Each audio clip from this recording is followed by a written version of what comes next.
Hello everyone, welcome to week one of Business Operation Management module. I'm Syeda Faiza Sogra. I'm going to dive into and help you understand what we are going to talk about and learn in week one. So let's have a look at the learning outcomes. Now, first learning outcome we have is we are going to be able to demonstrate an understanding of business operations and management. Second learning outcome is we can explain the key concepts of effective operation strategy. Learning outcome 3 is about explaining the role and scope of business management. And lastly, learning outcome 4 is about contextualization of knowledge within our real business. So let's see what learning outcome have we in week one. Now we will be able to demonstrate an understanding of business operation and management in today's lecture. So our learning objective, we clearly define at the start of every week. So at the end of this session, you will be able to understand the basic meaning of business, and you will be able to highlight the importance of having the business in the society, and also know what is business operation management, and will be able to explain basic business objectives and how they're determined. So what is business?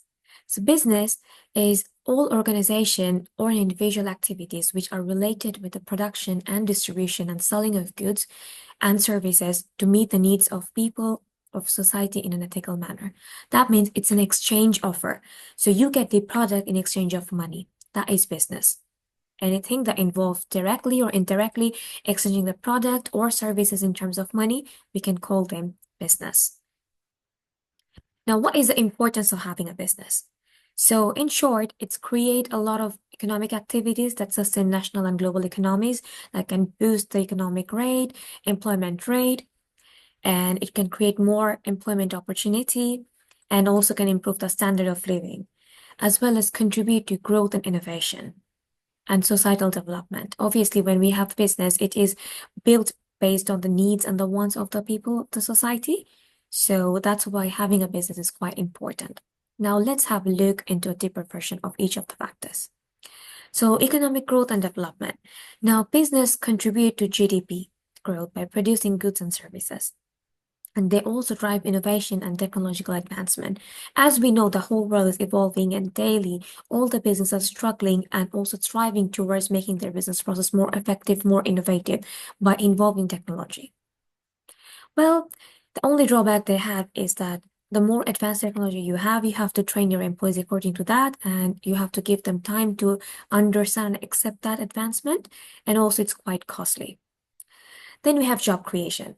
Now, businesses, they generate employment opportunities, improving livelihoods. That means if you create more business, that means will need more people to work for them. So it's actually creating employment opportunities. So the employment rate will increase and unemployment rate will decrease. Maybe it will involve the economic condition of the country. And they also support entrepreneurship and self-employment. Wealth generation and distribution. Now, business, they create financial value, benefiting individuals, governments, by taxes, and investors. They help in reducing poverty by offering economic opportunities. So if you have a business, you have to pay business tax. Next, we have innovation and competition. Now, businesses, they drive progress through research and development. Now, competition fosters better products, services, and pricing. Social and community development. So many businesses they engage in corporate social responsibility initiatives. That means to take care of the society or to operate their business in such a way that that's not harming the environment. So they can do for green project or reducing the carbon emission. These are certain examples of taking care of the society and becoming a more socially responsible business holder, which is very important because it just not only boosts your corporate image, it basically makes you stand out among your other competitors. Well, they also contribute to infrastructure, education, and healthcare development. Now, global trade and connectivity. Businesses facilitate international trade, fostering economic interdependence. They promote cultural exchange and global cooperation. So when you have a business, you include people from diverse background, diverse country, you include them from all the abilities, you work with them, you made a group, you trade with them, you trade with different countries. Because when you do a business, you try to look for to reduce the making cost. How can you reduce the making cost? You look for countries that actually produce the goods or the services you are making at a very cheap rate. So that's how you do an international trade.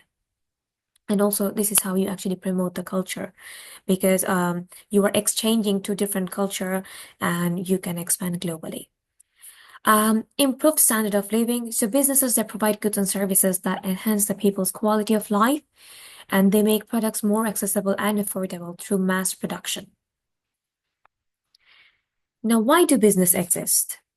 Now, business activities, they exist because of the following factors. Many business they exist in order to meet a specific need of a people at a particular time.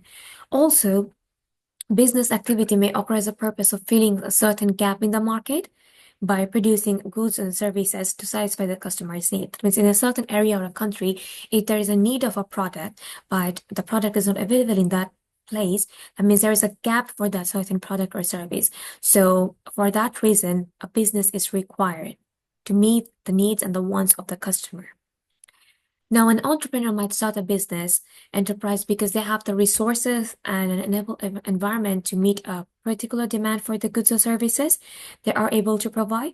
This means that they have spotted an opportunity to meet the needs of customers in a way which that is not currently being offered in the market. Now, moving forward, what is business operation management? Business operation management is the administration of business practices to create highest level of satisfaction possible within an organization. Now, it is concerned with converting materials and labors into goods and services as efficiently as possible to maximize the profit of an organization.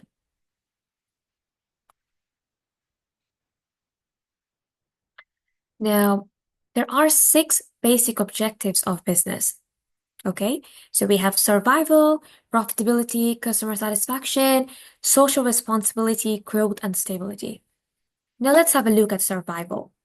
Survival is the most basic business objective. Now, every business must make enough of profit to keep operating, or else it will fold, it will end, or diversify into something else. Many new businesses will have this as an objective in their first few years. Some small business will continue to have this objective as they struggle against economic recession or face fierce competition.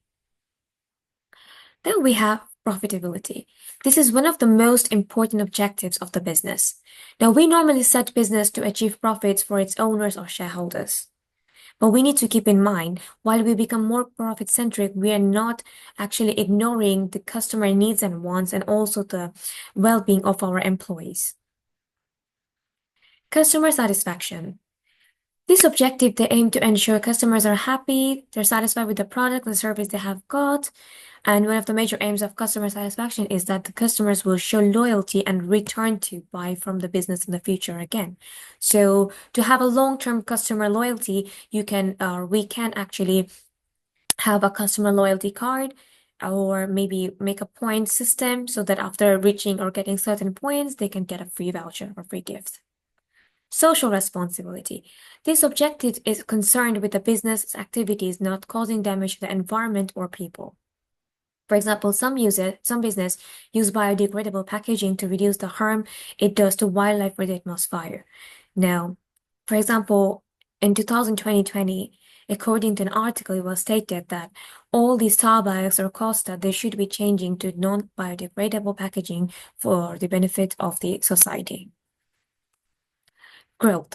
Another important objective of business is to achieve growth. The growth should be in terms of increasing in profit, the revenue, capacity, number of employee you're hiring, and employee prosperity. Then we have stability. So what do we understand by stability?